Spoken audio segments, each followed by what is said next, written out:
Mistress comes to steal the millionaire, but pregnant wife's one word sends her running. The opulence of wealth can hide many things, secrets, betrayals, and heartbreak that no amount of money can mend. Behind the sparkling chandeliers, elegantly laid out estates, and shimmering designer dresses lies a world in which cunning and deceit flourish just as easily as roses in a well-tended garden. This story delves into the hidden life of a millionaire couple whose gilded existence is torn apart by the arrival of a sly mistress on a mission. She's determined to steal the man, seize his fortune, and rewrite her own destiny. But she never anticipated the pregnant wife's unwavering strength or a single word that would send her running. Marcia Dupont sat beneath a glimmering chandelier in the grand foyer of an estate known throughout the city simply as Ravenwood Manor. The mansion was perched on a hill overlooking pristine lawns and a private lake. Its marble floors seemed to whisper with the footsteps of countless visitors, from wealthy industrialists to foreign dignitaries. Ravenwood's grandeur was rivaled only by the quiet rumors that circulated behind closed doors. The owners, Roland and Serena Blackwood, were not only among the richest couples in the country, but also deeply in love, or so the world was led to believe. For years, their marriage had symbolized unity, respect, and a sense of genuine partnership. Anyone who witnessed Roland escorting his pregnant wife, Serena, to philanthropic events believed that they were the picture of conjugal perfection. Serena's charm was legendary. In her mid-20s, with a radiant smile that could light up a ballroom, she had been the darling of countless gossip columns, always talked about for her good deeds and down-to-earth personality. Roland, a businessman with an empire spanning real estate, technology, and fashion, was usually described as calm and meticulous, with a strategic mind that had turned him into a self-made multi-millionaire before he turned 35.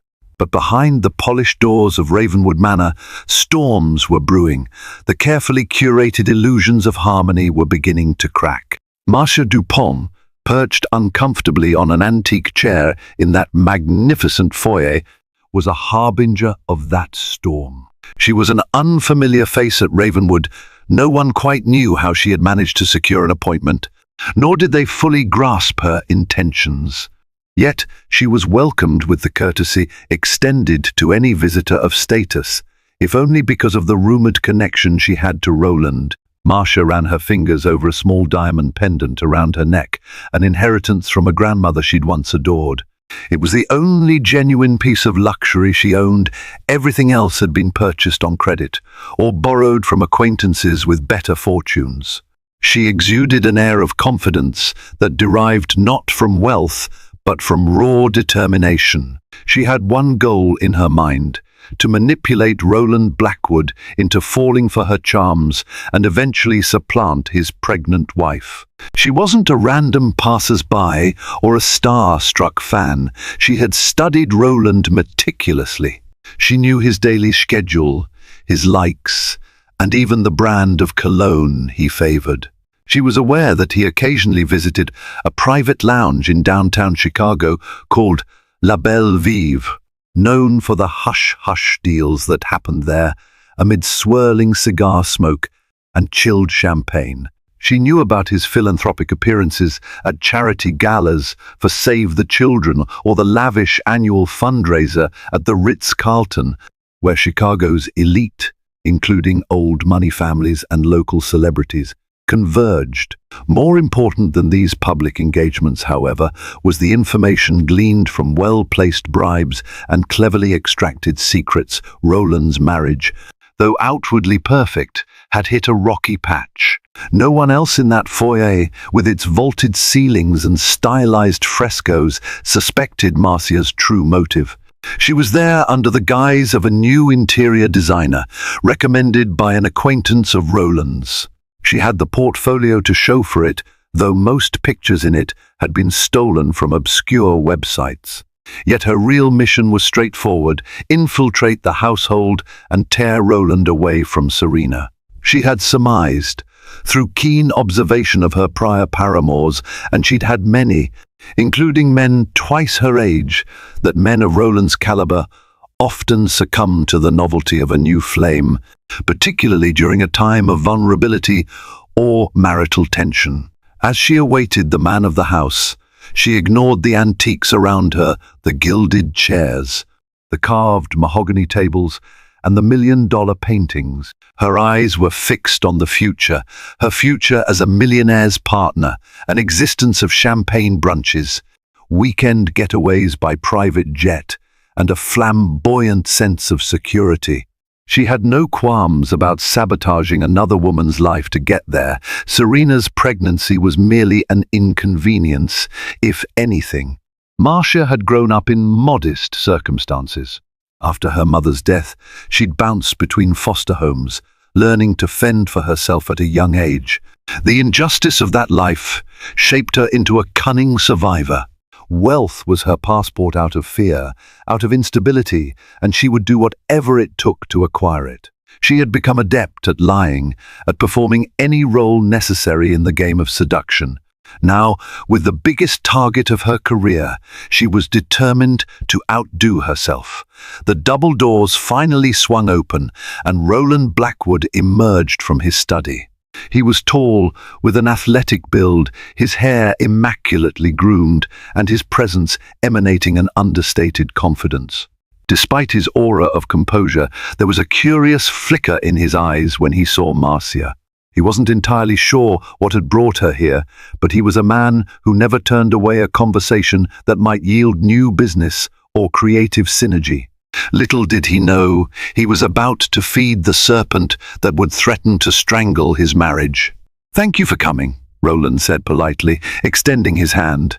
"I've been told you have some interesting ideas for refurbishing Ravenwood."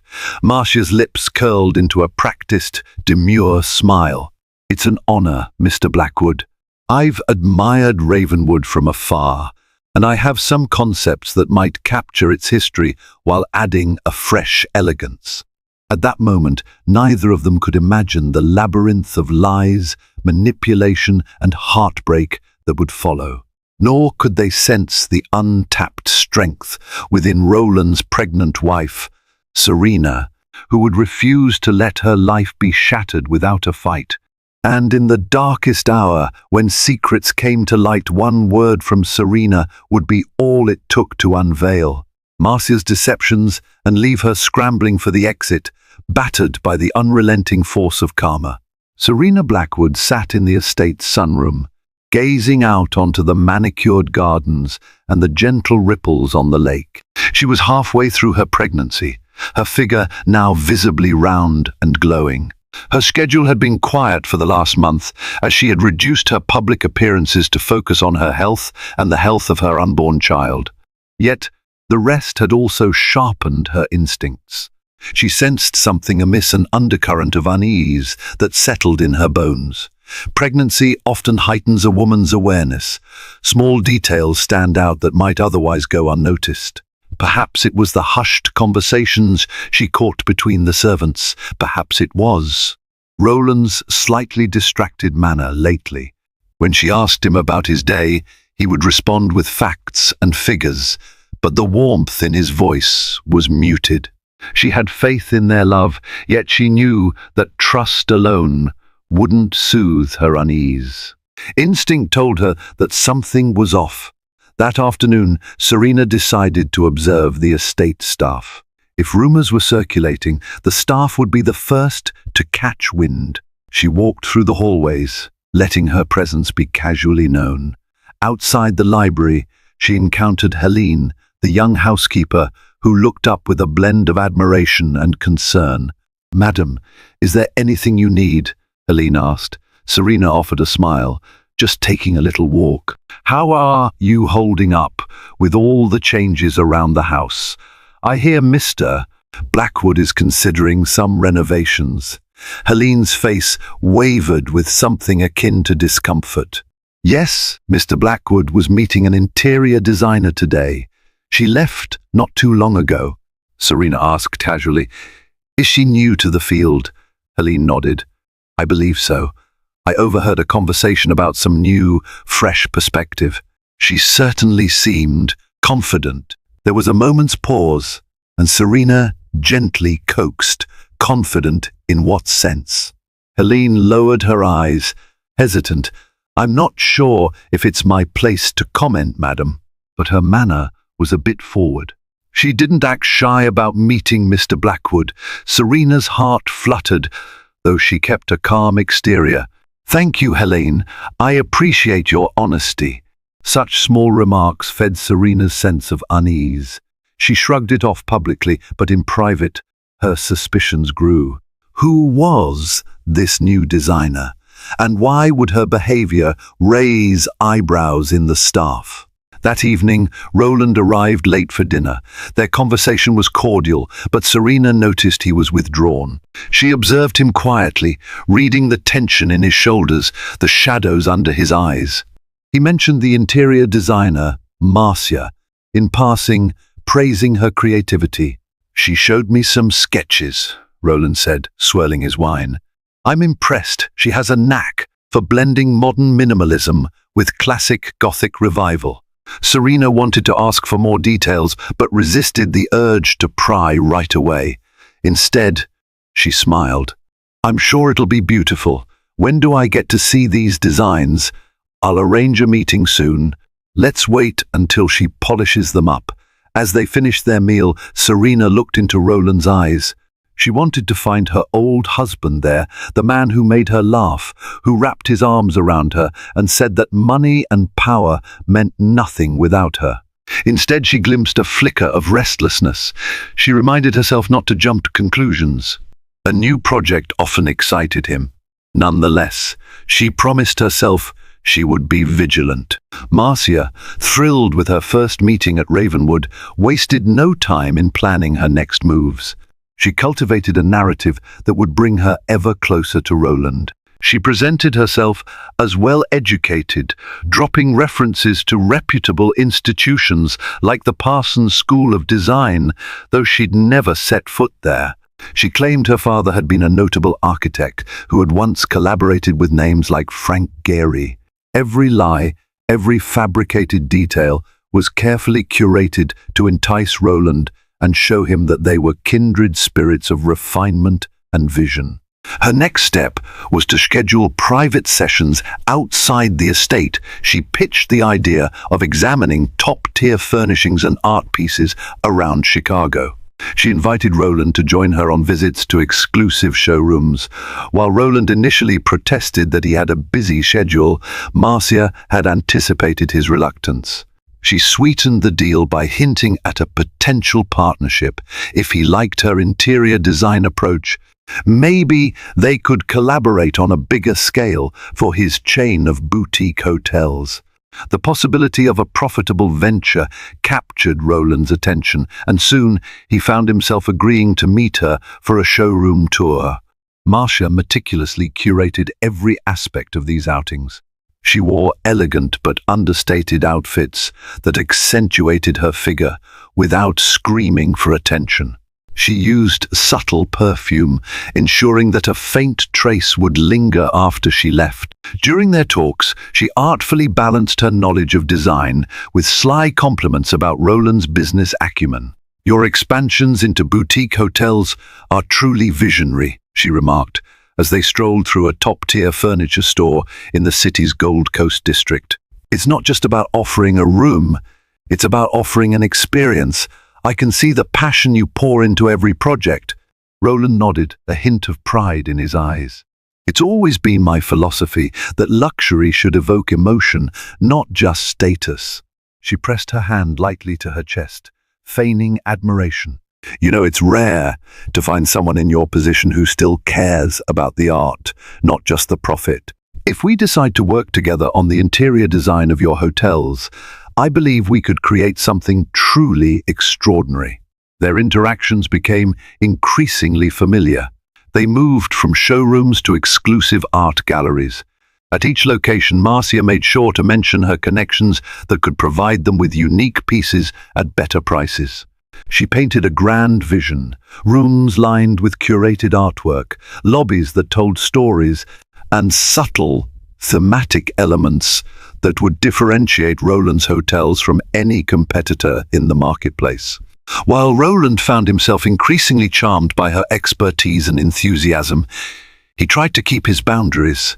He was a married man, soon to be a father. Yet, it was impossible to deny that Marcia stirred something in him, an excitement, perhaps even an infatuation that he had not felt in a long while. Throughout his marriage, he had never seriously contemplated infidelity. But as the days went on, Marcia's magnetism seemed more potent. She was always available, always flattering, and always making him feel like the center of attention. Little did he know that Marcia's real life was far from the sophisticated front she portrayed. She rented a small apartment on the fringes of a run-down neighborhood, bills piled up on her kitchen table.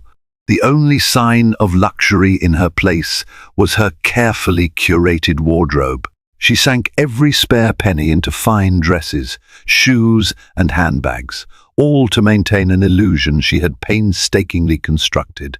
She was a gambler, betting everything on her ability to secure Roland's affection and finances before her own resources ran dry. In time, she enticed Roland to a private dinner at a swanky restaurant called Merrill & Sons, a high-end steakhouse located near the Chicago River. She framed it as a discussion about design concepts. When they arrived, she had already reserved the most private booth, one tucked away from prying eyes. Over a bottle of rare French wine, their conversation glided from professional musings to personal revelations.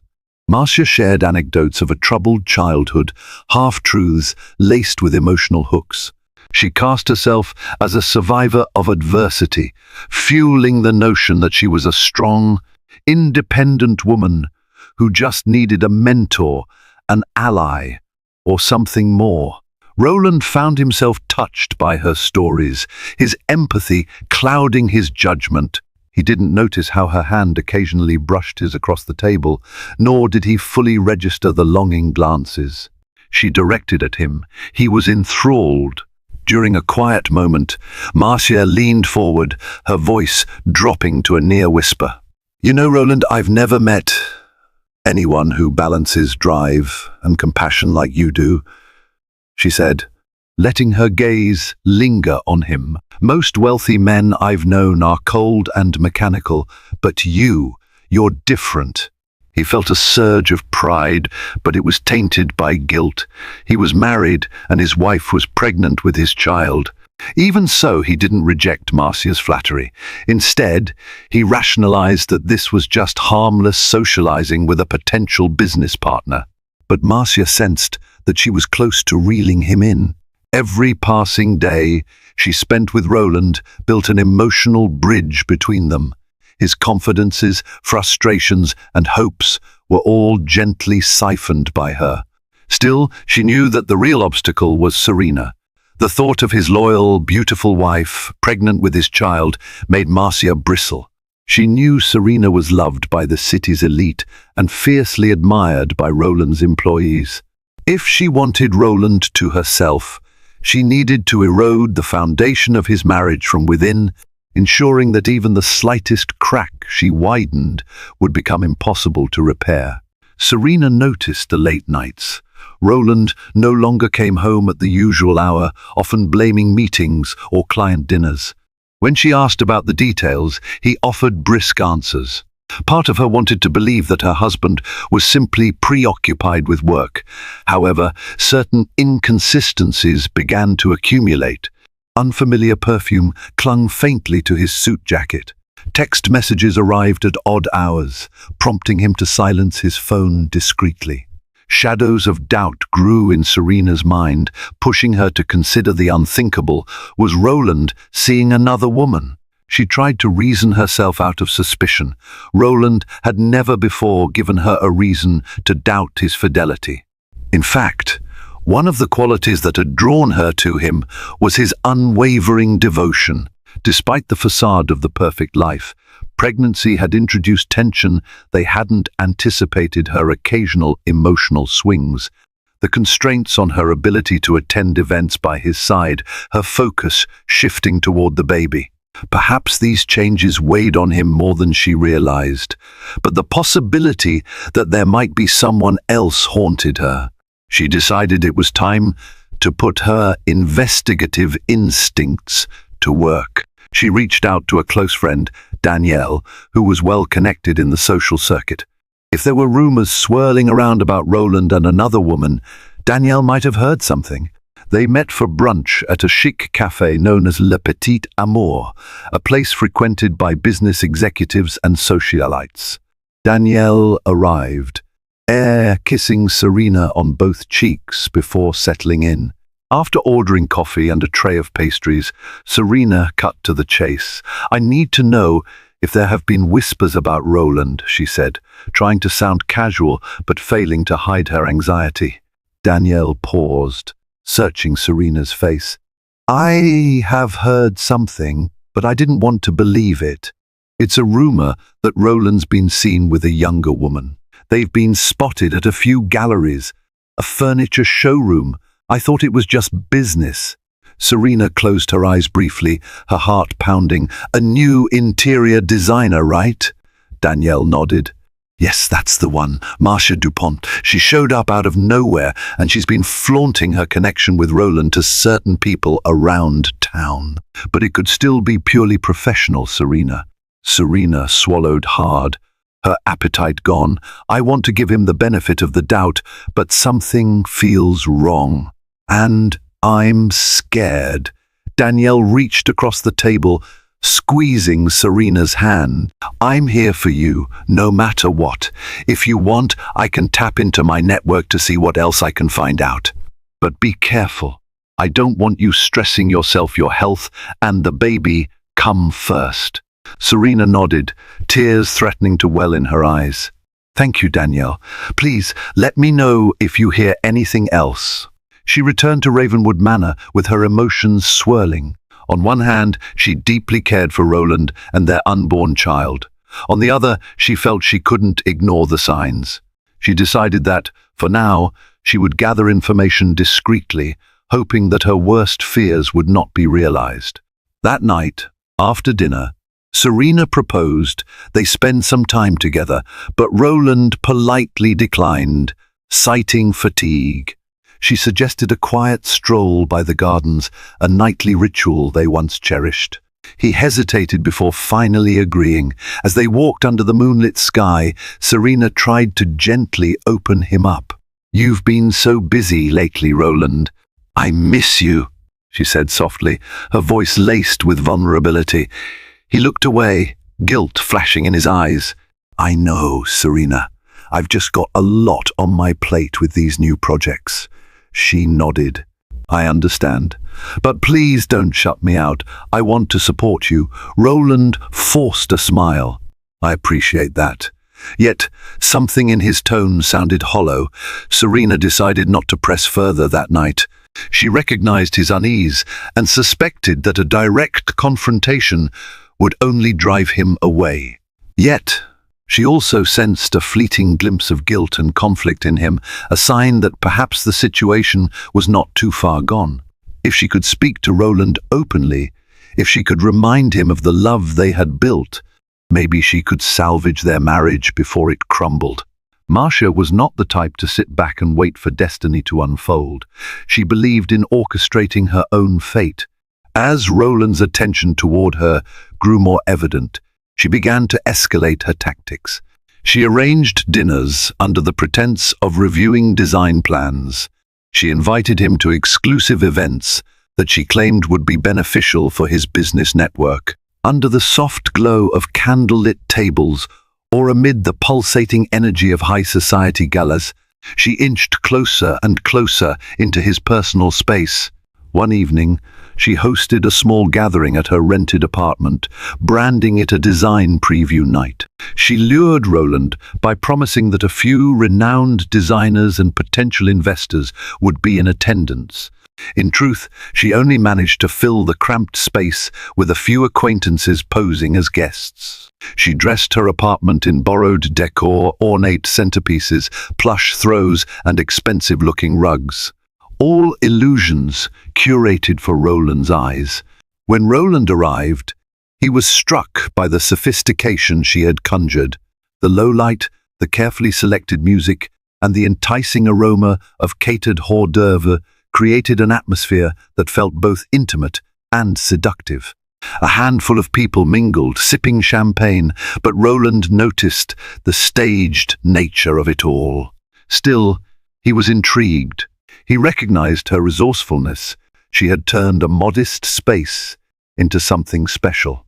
Midway through the evening, Marcia found a moment to draw Roland aside. She handed him a flute of champagne, tilting her head so her hair fell gracefully over her shoulder. "So, tell me," she said, her voice low, "am I living up to the expectations of this partnership?" Her proximity, the sparkle in her eyes, the subtle perfume. Roland felt a jolt of conflict. His rational mind screamed that he was treading dangerous waters. Yet his heart thudded with an addictive rush of newness. He told himself it was simply excitement about a promising collaboration, but deep down, he knew it was more. He cleared his throat, stepping back slightly. "You're quite impressive, Marcia. I have to admit that." She leaned closer again, feigning interest in a painting on her wall. "I believe we both have the potential to do amazing things, Roland." He sipped his champagne and felt his phone buzz in his pocket. He glanced at the screen. It was Serena. A pang of guilt made him tense. He wondered what his pregnant wife was doing, likely at home, resting, perhaps waiting for him to return. He thought about ignoring the call, but decided to answer in a corner, away from the crowd. "Hey, honey," he said, trying to sound casual. "Is everything all right?" Serena's voice was soft, tinged with concern. "I'm fine.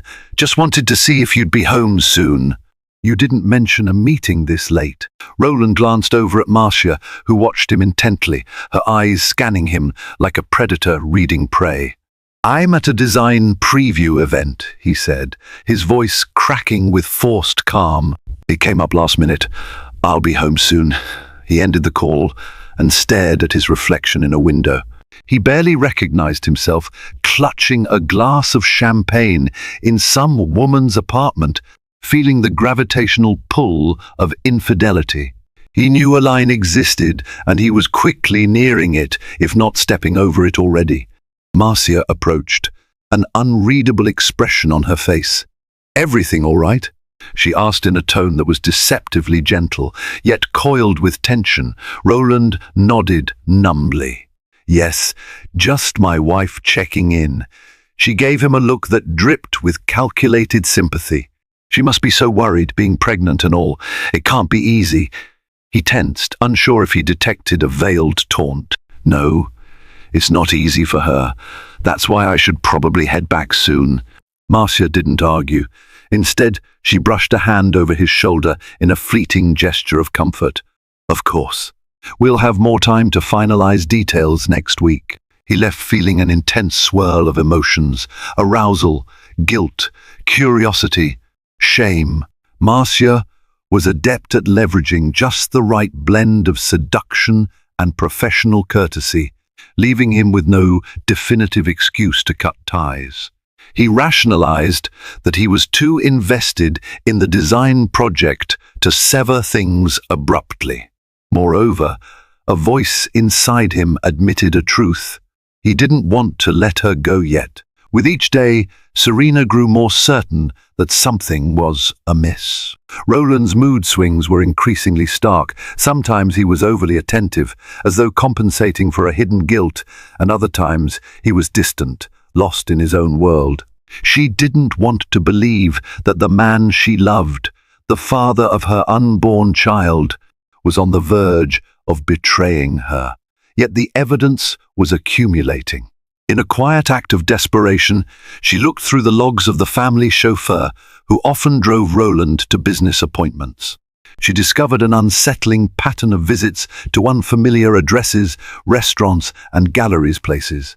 Serena had never heard Roland mentioned before. She confronted the chauffeur discreetly. The man hesitated but ultimately confided that some of these trips were indeed to meet with Marcia Dupont.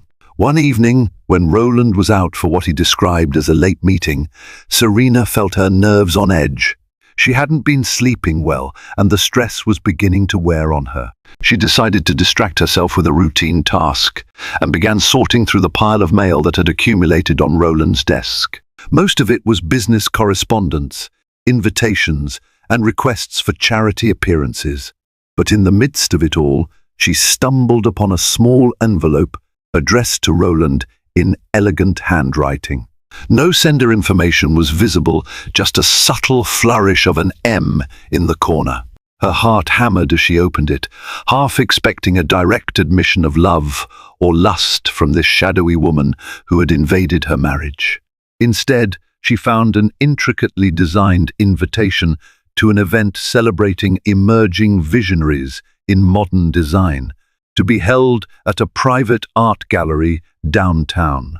Roland was listed as a special guest, personally invited by Marcia Dupont. A wave of nausea washed over Serena. She realized that Roland had not mentioned this to her, even though it was only 3 days away.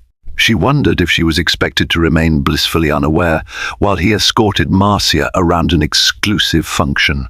She also noticed that the event conveniently clashed with a prenatal class they were supposed to attend together. Serena forced herself to breathe slowly. She reminded herself that in the absence of confirmation, this was still conjecture. But she felt an overwhelming urgency to protect her marriage, her unborn child, and her own sanity. That night, she waited for Roland to return, tears brimming at the corners of her eyes. She decided that if he didn't come clean this time, she would muster the strength to confront him directly. When he finally stepped through the grand entrance of Ravenwood around midnight, Serena was on the living room couch, the lights dimmed.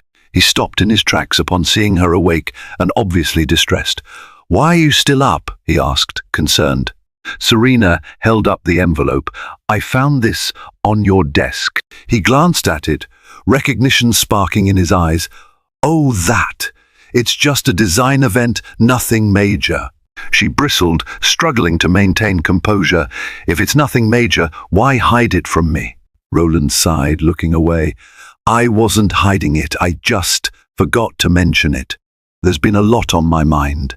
Serena felt anger and sorrow whirling inside her.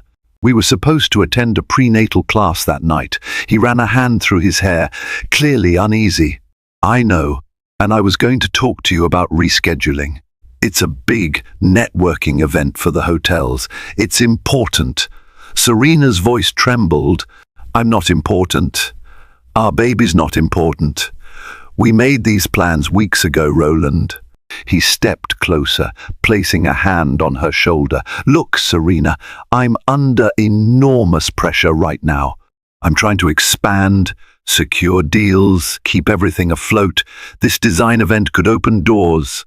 She couldn't restrain her emotions any longer. "Is it about the event, or is it about her?" Roland froze. "Her? Who?" "Marcia Dupont," Serena spat out, tears sliding down her cheeks. "Don't lie to me. I know you've been seeing her outside of work, going to all sorts of places you never mention. The staff is talking. People in the city are talking. How could you do this to me now when I'm pregnant with our child?" He stiffened, guilt etched across his face. "Serena, it's not what you think. She's just a designer I'm working with, someone with great ideas. I might have let it get a bit personal, but nothing's happened." Serena clung to a shred of hope. "Then prove it. Stop seeing her outside of professional settings. Bring the meetings back to the estate. Let me meet her. Let me see for myself." Roland hesitated, his eyes flicking away, which confirmed Serena's worst fears. "It's complicated," he said. She inhaled shakily, stepping away from him. "Complicated how? Because you're falling for her?" He opened his mouth, but no words came out. The silence was damning. Serena felt her chest tighten, her vision blur with tears. Without another word, she left the living room. Roland didn't pursue her. In that vacuum, she was certain that she stood on the precipice of losing her marriage. Yet a part of her clung to the strength she had always treasured within herself. She thought of her unborn child and vowed that she would not go down without a fight. Determined not to cower, Serena decided she would attend the design event unannounced and face the situation head-on. She informed Danielle of her plan, who insisted on accompanying her. On the night of the event, Serena donned a sophisticated black gown that gracefully draped over her baby bump. Though she was well into her second trimester, her posture and composure radiated confidence. It was important for her to appear strong for herself and for her child. Danielle helped her navigate the crowd of well-dressed patrons at the private gallery. The space was filled with contemporary art pieces, each with a minimalist yet provocative flair. She spotted Roland near a makeshift stage, dressed in a tailored suit, sipping champagne. By his side, laughing at something he said, was Marcia Dupont. Her figure was wrapped in a shimmering silver dress, the plunging neckline leaving little to imagination. She had the demeanor of someone who felt wholly entitled to Roland's attention. When Roland noticed Serena, his eyes widened and he nearly dropped his glass. Marcia followed his gaze, her posture stiffening. The moment felt electric, as though every person in the room sensed a tectonic shift. Serena approached calmly, Danielle by her side. With a courteous nod at Marcia, she addressed Roland. "I thought I'd come see these emerging designs myself. After all, Ravenwood is my home, too." Her tone was controlled, but it held a razor's edge. Roland struggled to smile, obviously rattled. "I didn't expect you here." Marcia stepped forward, attempting to exude confidence. "Serena Blackwood, I presume. I've heard so much about you." Serena offered a tight smile. "Yes, and I believe you're the designer who's been working closely with my husband." "Quite closely, from what I hear." Marcia returned the smile, though her eyes were chilly. "Roland's been kind enough to involve me in his expansion projects. I'm honored to have his trust." Serena's heart pounded. He's a trusting man indeed. Danielle sensed the tension and tried to diffuse it by nodding to the gallery's art pieces. "Why don't we admire some of the featured designs while we chat? After all, this event is about modern vision." Roland exhaled, relieved that the momentary standoff might be cooling. He gestured to a series of sketches mounted on the wall. "These are some proposals for boutique hotel interiors," he said, addressing Serena. Marcia designed them. Serena examined the sketches carefully. They were indeed impressive, clean lines, elegant color palettes, furniture that combined comfort with an avant-garde aesthetic. But she also recognized the intangible elements that Marcia had used to wedge herself into Roland's life. She recalled an old adage, "The devil often comes dressed as beauty." She turned to Marcia, measuring her words. "Your work is lovely. I can see why Roland values your input." Marcia's smile widened, though the corners of her lips quivered with a certain tension. "Thank you. I put my heart into every detail." Serena was about to respond when a sleek, well-dressed woman took the stage. She welcomed the attendees and began describing the significance of the new wave of interior design. As the crowd turned its attention to the speaker, Roland gently guided Serena aside. Concern knitted across his brow. "You shouldn't be here in your condition. There's a lot of standing, and the place is crowded," he said in a low voice. Serena lifted her chin. "I am perfectly capable of standing for a while, Roland. And this is a public event, isn't it? I want to be involved in what you're doing." He sighed, guilt flickering in his gaze. "Let's not make a scene, okay?" She looked at him with sadness. "Then don't give me reasons to." Before Roland could respond, Marcia swept over, joining them. She flashed a disarming smile. "Serena, how about I give you a private tour of the exhibit? The pieces over there are particularly stunning, and I'd love your opinion." The proposition was cunning, a direct challenge disguised as hospitality. Serena hesitated, but Danielle squeezed her arm encouragingly. Against her better judgment, Serena nodded. "All right. Lead the way." The two women walked side by side, ignoring the hush that fell over those observing them. Marcia exuded a practiced charm, pointing out design elements and influences. However, her real motive became clear when they reached a quieter section of the gallery, away from prying eyes. "You know, Serena," Marcia said, her voice measured, "Roland has always spoken highly of you. He respects you a great deal, and I respect what you two have built together." Serena bristled. "That's kind of you. Though, respect would imply boundaries." Marcia laughed lightly, though her eyes remained cold. "Are you accusing me of overstepping? I'm simply doing my job as his designer, bringing a fresh perspective to his ventures. It's up to him where he invests his time." Serena felt her pulse race. She realized Marcia was no naive admirer. She was a calculated predator. He's a married man, soon to be a father. Marcia offered a thin smile. A father, yes, but a husband who might be longing for something more. That's between the two of you. Don't blame me if he finds my company stimulating. Rage swelled in Serena's chest. She struggled to maintain composure. "I won't let you harm my family." Marcia arched an eyebrow. "We'll see about that. If Roland's truly devoted to you, then you have nothing to worry about, right?" Serena's hands clenched into fists at her sides. She took a step back, reminding herself to breathe for the sake of her unborn child. "I've dealt with all sorts of challenges in my life. Don't assume I'll let you walk away unscathed." Marcia's lips curved into a smug smile. "I never assume. I observe, I adapt, and I conquer. Good luck, Serena. May the best woman win." With those words, she turned away and vanished into the throng of partygoers. Serena stood there, her heart pounding, tears threatening to spill. She had come face to face with the woman who aimed to destroy her marriage. In that moment, she pledged she would not succumb to fear or sorrow without a fight. If Marcia wanted a battle, she would get one.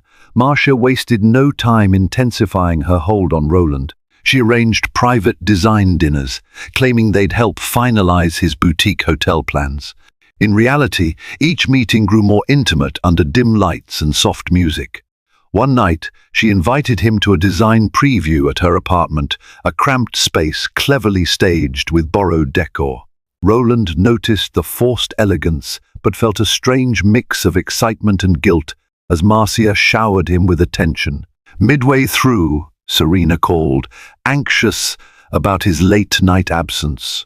Guilt tore at him. He felt he was crossing a line but couldn't pull away.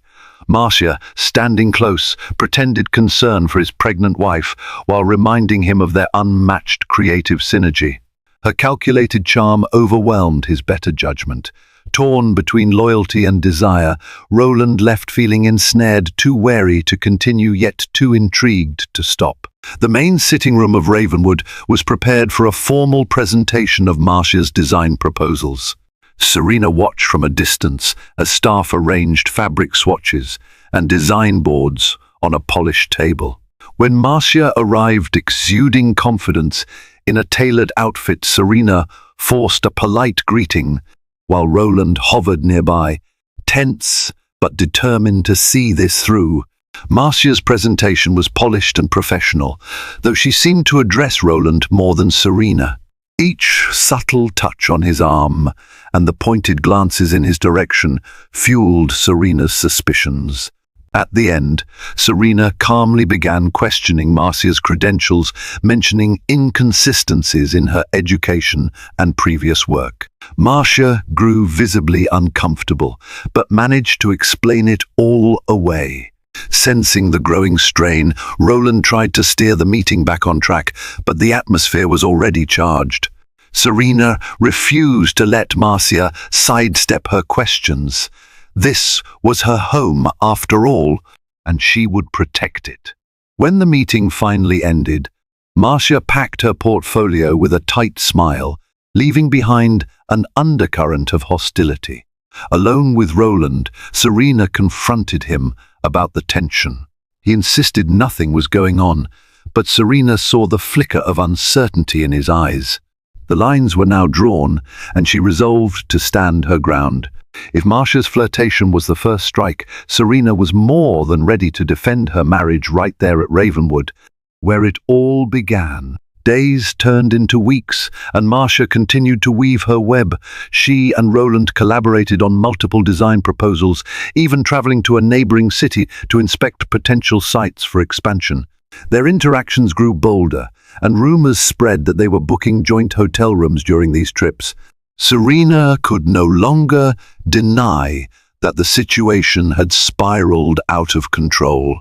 She realized that if Roland was unwilling to protect their marriage, she had to protect herself and her child. In secret, Serena contacted an old friend who was a private investigator. She provided him with all the suspicious details about Marcia, from her questionable educational background to her rumored debts. It took time, but eventually he compiled a damning dossier. Marcia had a history of targeting wealthy men, ingratiating herself under various pretenses, sometimes as a business consultant, sometimes as a designer, occasionally even as a life coach. She had left a trail of broken relationships, lawsuits, and bankruptcies in her wake. Yet she was always elusive enough to avoid legal culpability. The investigator also discovered she was dangerously in debt to unsavory lenders, using each new victim to bail herself out. Armed with this knowledge, Serena was determined to expose Marcia, not only to Roland, but to others who might be at risk. However, she knew that merely confronting Marcia with these facts might not suffice. A cunning manipulator like Marcia could easily spin the narrative, claim that the information was fabricated, or that Serena was a jealous wife lashing out. Then, as though the universe decided to tip the scales, karma made its entrance. During one of their visits to a prospective hotel site, Marcia convinced Roland to enjoy a celebratory dinner for a deal she claimed was about to close. She had, in reality, borrowed a massive sum of money to stage a lavish night, renting a VIP room in a high-end restaurant, hiring photographers to pretend they were paparazzi, and commissioning a forged letter of intent from a supposed investor in Europe. Her plan was to show Roland that she was a powerhouse who could attract major deals, thus solidifying her claim to be his perfect partner in business and in life. However, the lenders who had fronted her the money decided they wanted immediate repayment. That same night, as Marcia and Roland laughed over expensive champagne, two intimidating men arrived at the restaurant. Unbeknownst to Roland, these men had been trailing Marcia for weeks, waiting for the right moment to confront her in public, where she would feel pressured to pay or face humiliation. "Mrs. Dupont," one of the men said, sidling up to their table. "We need to talk." Marcia's face went pale. Roland, startled, looked up. "Is there a problem?" The second man eyed Roland dismissively, addressing Marcia directly. "You owe a substantial sum, Miss Dupont." Time's run out. Embarrassed and angry, Marcia tried to hush them. "This is not the place." "I'll get you the money soon." The men exchanged a cold glance. "You've said that before." Roland stood, attempting to regain control. "Gentlemen, let's handle this civilly." They stared him down. "This doesn't concern you, Mr. Blackwood. This is between us and Miss Dupont." The restaurant's well-heeled patrons began to notice the commotion. Marcia, panicked, begged Roland to pay off the men on her behalf, promising she would repay him once her investor funds came through. Realizing that he was now entangled in a scandalous scene, Roland hesitated, but he had come too far to back out gracefully. Against his better judgment, he wrote a check to settle Marcia's debt, much to the men's satisfaction. Once they left, Roland turned to Marcia, appalled. "What in the world have you gotten yourself into? Who are these people?" Marcia fumbled for an explanation, tears in her eyes. She concocted a tale of short-term cash flow issues and a big European deal that was due to finalize any day now. She painted herself as a victim of circumstance, professing gratitude for Roland's kindness. Yet, seeds of doubt finally rooted in Roland's mind. This was all too suspicious, too shady, and he realized how precarious his situation had become. Still, Marcia had a stranglehold on his emotional vulnerability. He felt partly responsible for her. He rationalized that once the big deal materialized, everything would be fine. But karma wasn't done yet. The next morning, Roland returned to Ravenwood. His eyes were heavy with exhaustion, and he looked visibly shaken. Serena took one look at him and sensed that something dramatic had occurred. She debated whether to confront him with the dossier on Marcia right away or to see if he would come clean on his own. They sat down in the breakfast nook, the aroma of fresh coffee hovering between them. Serena steeled herself. "Roland, we need to talk," he exhaled, nodding wearily. "I know." Before he could continue, Serena laid the investigator's file on the table. "This is about Marcia. You need to see what she's done in the past and what she's been doing now." Roland's jaw clenched. He opened the file hesitantly, scanning the pages. Photographs, bank statements, and testimony from past victims formed a mosaic of deceit. With each new revelation, his face twisted between shock and anger. He realized how thoroughly he had been played, how Marcia had systematically preyed on his trust and lured him into a financial and emotional labyrinth. "Where? How did you get all this?" he asked, voice trembling. Serena answered calmly, "I hired a private investigator. I needed to know who this woman was and how dangerous she might be." Roland shut the file, burying his face in his hands. Guilt and shame warred within him. He had nearly thrown away his marriage for a carefully orchestrated illusion.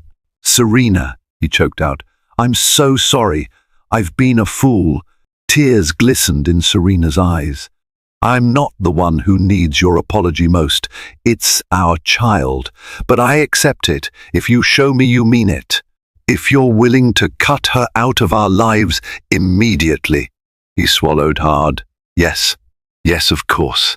I'm done. I'll call off any business deals, block her number, do whatever it takes." She exhaled, relief flooding her. For the first time in weeks, she felt hope. "Thank you," she whispered, her hand drifting to her pregnant belly. She paused before adding, "It won't be easy. She may try to manipulate you again, or threaten you with blackmail, but we'll face it together." Roland reached for her hand, a wave of regret overpowering him. "I'll make it right." Meanwhile, Marcia was unaware that her fortress of lies had crumbled overnight. Still believing she retained a hold on Roland's heart and bank account, she decided to make a brazen move. She arrived at Ravenwood unannounced, breezing past the hesitant staff. She felt emboldened by the check. Roland had written to clear her debt. Surely he was completely under her spell now. She found Roland and Serena in the estate's grand foyer, standing side by side. The tension in the air was palpable. Roland's posture was stiff, but determined. Serena's gaze was fierce, protective. "Oh, Serena," Marcia said, feigning surprise. "I didn't expect to see you here, in the middle of the day." She turned to Roland, voice dripping with false warmth. "I came to tell you the investor wires are being finalized. You'll have your money back in no time, and our collaboration can proceed without interruption." Roland's expression turned cold. "No, Marcia. Our collaboration is over." Marcia blinked, momentarily thrown off. "Over. But we have so many projects in motion. We had plans. Serena took a step forward. Her belly was clearly visible, a potent reminder of the stakes at hand. We know who you are. We know what you've done. Marcia's eyes darted between them, searching for a lifeline. I don't understand. Roland lifted the investigator's file. Don't lie. We've got everything. Your scams, your false credentials, your manipulations. Marcia's composure wavered.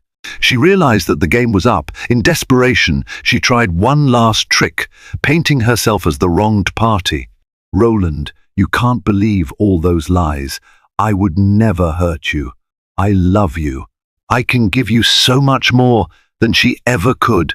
Don't you see how she's poisoning your mind against me? Roland stood firm. No, Marcia, I'm done. Marcia's face twisted, desperation giving way to rage. You don't know what you're throwing away, Roland. I'll ruin you. I'll go to the press, claim you seduced me, exploited me. Suddenly, Serena stepped in front of Roland, her posture regal, her eyes burning with maternal protectiveness. She stared Marcia down. Marcia reflexively took a step back, a flicker of fear crossing her face at the intensity of Serena's glare. And then Serena uttered a single powerful word, one that encompassed the full force of her love, her fury, and her determination to protect her family. Out. It was not a shout, not a request, but a command. One syllable that carried the weight of a woman who would no longer be victimized, a soon-to-be mother who refused to let her child's father be ensnared by a predator. That single word struck Marcia like a slap. For a moment she wavered, caught between indignation and the realization that she had lost. Something in Serena's unwavering stance, the fierce maternal energy radiating from her, made Marcia recoil. It was as though she sensed a greater power, one that she could not match. Wordless, she turned on her heel and stormed out of Ravenwood Manor, her carefully crafted schemes crumbling to dust behind her. Within days, Marcia felt the fallout of her defeat. Roland cancelled every design contract and sent cease and desist letters, barring her from contacting him or his businesses. Word spread among the city's elite. Her reputation, already fragile, was shattered. The aristocratic circles that once opened their doors to her turned hostile. Events, showrooms, and potential clients blacklisted her. The unscrupulous lenders she owed returned, demanding further payment. She had no protector now, no benefactor to bail her out. She was left vulnerable and destitute, haunted by the knowledge that she had lost the biggest mark of her life. Meanwhile, Serena and Roland began the slow process of mending their relationship. It was not simple. There were nights of arguments, tears, and soul-searching. However, the ordeal also forced them to confront weaknesses in their marriage that they had previously overlooked. In time, they found a deeper, more honest understanding of each other. Roland vowed to never again take Serena's love for granted or allow a stranger to drive a wedge between them. When Serena finally went into labor some weeks later, Roland was by her side, holding her hand, praying for the safe arrival of their child. In the hospital room, amid the beeping monitors and sterilized walls, they welcomed a baby girl into the world. As the tiny infant wailed her first cry, the burdens of betrayal and doubt seemed to lift. Serena cradled the child in her arms, tears of joy streaming down her cheeks, while Roland gently kissed his daughter's forehead. Marcia's name was never mentioned in that hospital room. She had become a fleeting spectre of misfortune, a hard lesson about the vulnerability even the wealthy could face. In the months and years that followed, the story of the mistress who tried to steal the millionaire circulated through Chicago's high society as a cautionary tale. And though some might have relished the drama, those who truly knew Serena Blackwood admired her for standing firm, for speaking a single word that shattered an illusion and preserved a family. Thank you for joining us on this tumultuous journey into a world of deception, heartbreak, and ultimate redemption. We've witnessed how ambition can twist minds, how trust can be tested, and how one woman's resolve to protect her family proved more powerful than any mistress's cunning. In the end, the truth prevailed, the false beauty of lies was exposed, and karma delivered its final blow. Most importantly, we learned that a marriage tested can become stronger, and that a new life, their baby girl, symbolizes hope for a better, more honest tomorrow. If you found yourself enthralled by the twists, turns, and dramatic showdown that unfolded at Ravenwood Manor, don't forget to like this video, share it with friends who love a captivating story, and most importantly, subscribe to our channel for more tales of suspense, love, and unexpected triumph. Thank you for watching, and until next time, stay vigilant and stay inspired.